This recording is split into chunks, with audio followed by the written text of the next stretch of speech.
you, Cody, for the introduction, and still good morning, right? But yeah, I don't want to be like the person who is sitting between you and the lunch, but so I'm gonna be short. And yeah, a pleasure to be here with you all. And my name is Masoud Parwania. I'm associate professor at the Department of Electrical and Computer Engineering. Very honored to be an affiliate faculty with EGI, and so this is going to work, right? Yes. So, but I'm going to talk about the grid, right, and how we integrate new energy technologies in the grid, and how like we want to make sure that it works on the engineering side, economically works, and make sure that the grid is more resilient, and how do we deal with the cybersecurity issues.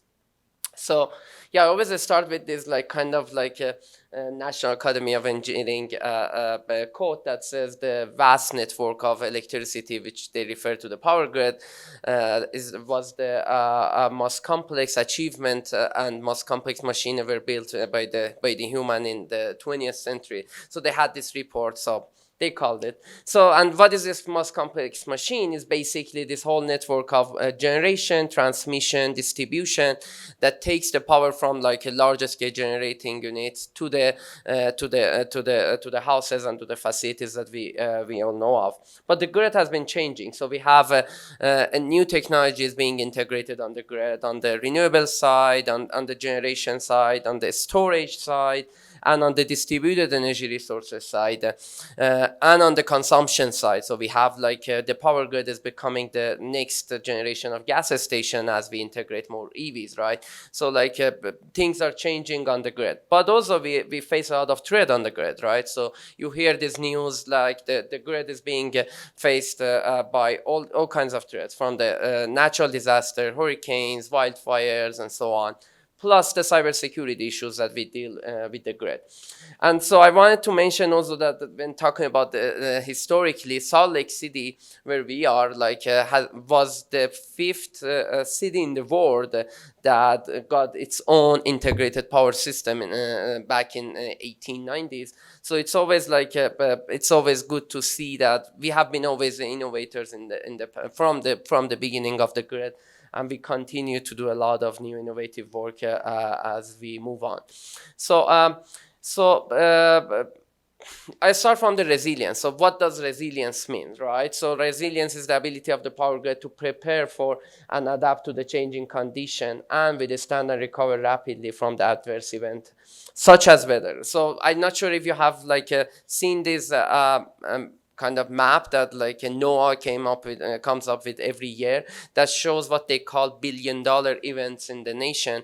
And the $1 billion events are basically those that have cost us, like not just the power grid but the whole economy and whole society, more than $1 billion in damages. And you see like there's a trend of that. I didn't bring the trend, but it's been increasing. So we see more and more of like these events that is happening on the grid. That's why we want to be more resilient. That's why we are talking about resilient in terms of like the grid, in terms of resources, and in terms of the people. So so a few examples of that, that, and we deal with many of that in Utah. So in 2020 was really the worst one. So we had the pandemic, we had an earthquake, we had like a snowstorm, and like we had like a lot of wildfires we get every year, and also we had a windstorm that knocked down a lot of power. So on this topic of resilience, we've been working with many industry and many projects. Specifically funded by Department of Energy and Office of Naval Research, DoD, who we really look at how we are going to transform the grid, how technologically and on the resource side to be more resilient. So in this one example that we are currently working on towards the end of it, we partner with Pacificorp and Idaho National Lab and developers ABB and Schweitzer Engineering to really look at how we can create what we call it automated resilience management system that would look at how we are improving the resilience of the grid. grid, on the monitoring side, on the like control side, and on the like data management side specifically. As part of that, we are developing AI-based solutions on a grid management system that would be able to not only like look into the future and on the upcoming event, but also look at when the event comes, how we are going to recover out of that. So that has been something that has been going on. But one of the really like most important aspects of technologies that we are trying to integrate on the grid is the energy storage, just like Melinda and Cody mentioned. But energy storage comes at like all shapes and sizes, right? So like we have this is kind of a chart that I would like to bring that shows the size of the power rating of the energy storage systems and the discharge time. So based on like how much they can hold the power on and how much it takes for them to discharge, they could provide different services to the like facilities, to the customers, to the grid, and there are many different technologies from the electrical storages, the batteries, to the electrochemical and thermal, mechanical, and hydrogen-based facilities. So but there is basically a lot of opportunities on that. So like 2 years ago, we partnered with the Governor's Office of Energy Development. Rob at the time was the Governor's advisor and director of that office. So what we really did, we looked at how like we can do energy storage. We can expand the use of energy storage in the state of Utah. So we partnered with DOE and San Diego National Lab and the Governor's Office to do this webinar series on energy storage, right? So the result was that there is a lot of opportunities, of course. So we could have like energy storage in the communities, on the like for the critical loads and industry facilities, meter bases, and on the transmission level, how to integrate this in the on the grid for the use of the whole basically customers. And that was received very well, and I'm sure there's a lot of opportunities still lying ahead. So one of the projects that we really looked at, and you are all familiar with it, is the Magnum Delta project, which is the salt dome. So at 2017 at the time, we were still looking at like different options in those salt domes, and one small project we did with them was really to look at like the use of compressed air energy storage, right? So which is only one option for that, and then we developed some model for that. And what we did, we integrated that like one single project within the whole Western United States Western interconnection grid, and to see what could be the impact, what are the revenues that could come out of that. And I brought this as an example to just show that sometimes there are some problems, like some questions on like revenue out of a project, right? Who is going to be the off-taker? Who are we going to fund this project? Who are going to be the finance this project, right? So I think one of the most important aspects of that, to look at the grid and look at the regional like impact that like a large project could bring on, and then be able to basically justify that. So for example, on this, like these are not real numbers, these are based on the test case, but really what we did, we looked at the prices of electricity and different services that is like a potential project could bring on in terms of like participating in markets, EIM market or other ancillary service market, and how we can basically justify the financially those projects. And but one last topic that I wanted to touch on is the cybersecurity. Any facility, any energy facility or any production facility is dealing with cybersecurity issues. While we want to increase automation, at the same time we are increasing the attack surface. Basically, we are providing more opportunities for the for basically we are exposing potentially the whole facility for cyber attacks. So there is an opportunity, but there is a vulnerability. So what we've been doing on this, we've been really looking at how like we could not